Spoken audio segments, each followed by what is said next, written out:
Hello there and welcome to Linux S2O, and in this video we are going to talk about a music player that I recently came across, and it is kind of amazing. So in the past few years, one thing that I found very common in all of us is the music, and we all have our own special playlist that we like to hear to. So to play those songs we need a music player, and we usually have a music player for our mobile phone and for our computer. And when it comes to Linux, there are only few options available, and most of us use the default Rhythmbox or a similar application that comes by default in the system. But this application I think is amazing, and it has some of the great features. So let's go through all these features and let's find out what it has to offer.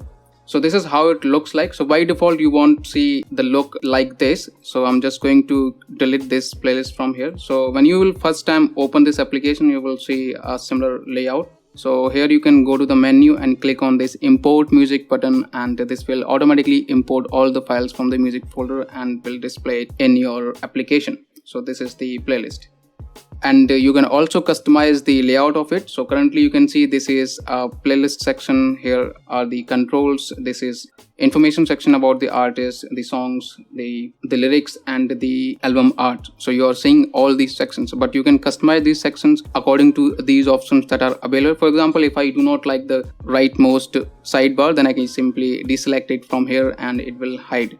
And I can also select from these different options here. For example, if I just want the album art and the music that is playing its name, so I can select this one, so it will only show that information.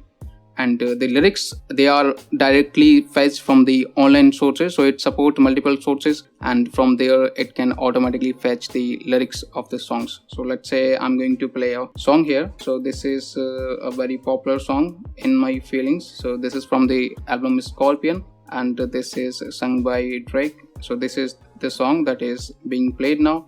So I can simply enable the sidebar, and I can see whether it is okay. So as you can see, it has just fetched the lyrics of the songs automatically from the internet, and it does that by some features that I'm going to show you later on this video. Apart from these sections, you get these basic controls here. This is the play, pause, stop, and the next forward button. This is the progress bar, and you have these unique icons for the repeat track and the shuffle track, and here you get the volume and the timer counter here. So this is the basic layout that you get, and you can also stream an internet based radio directly from here. You can create your playlist using this option, and let's go to the settings. So in the settings you get some of the basic functionality. So the information that you are saying, like the full name of the Drake and when he was born, and some of the information, the publicly available information, so you can enable these options here. So it will use the Wikipedia, Sonemic, and Bandcamp. These options basically it will use to fetch the information.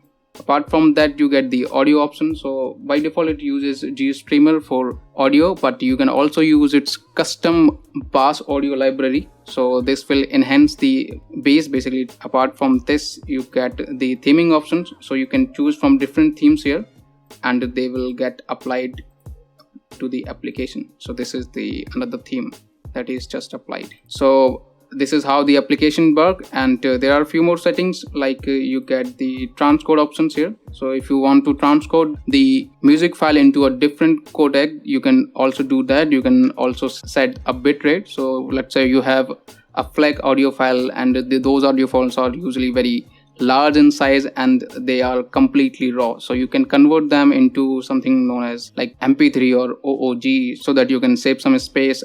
Here are the lyrics options. So it will automatically fetch the lyrics, and I have selected these three options, but you can deselect the options, and it will only use those particular selected sources for fetching the lyrics. And the most important part of this application is this one. This basically allows you to synchronize to some of the different audio streaming services. For example, the most popular here I can see is the Spotify. So you can provide your client ID and secret key, and you can authorize the application. And after doing that, you can directly fetch the album names and the liked songs from the Spotify account, and this will basically enable you to have all the songs at one place. So your local songs, the offline songs, this can play, and you can also play the songs from the Spotify. And Spotify can't do that. So you can't play your offline songs in the Spotify. You can only use the cloud So these are the options, and it also gives you some kind of stats, and you can also generate a graph for that stats. And I don't think this is how helpful, but you can get the basic information about the songs that you have played. So this is the look of the application, and these guys have done a pretty good job, the developer basically. And if you want to install this application, then I have written a extensive, a very detailed guide at linuxstudio.com. You can just visit the website and go through the options that I just explained, and you can also learn how you can install this application. So this application comes with two packages. One is Snapcraft and another one is Flatpak, so you can go with any of these. And just for the heads up, the Snapcraft version does not have all the options. So some of the basic options, I mean, they are not necessarily important, but they are missing because the developer is still working on the application, even though it's been quite some time. But the town music box has not flown that much, so the development is kind of slow. But you get these two options. You can simply go to this website and simply execute these commands and install it. Apart from that, you can also get it source, and you can compile from that, and you can install it from that as well.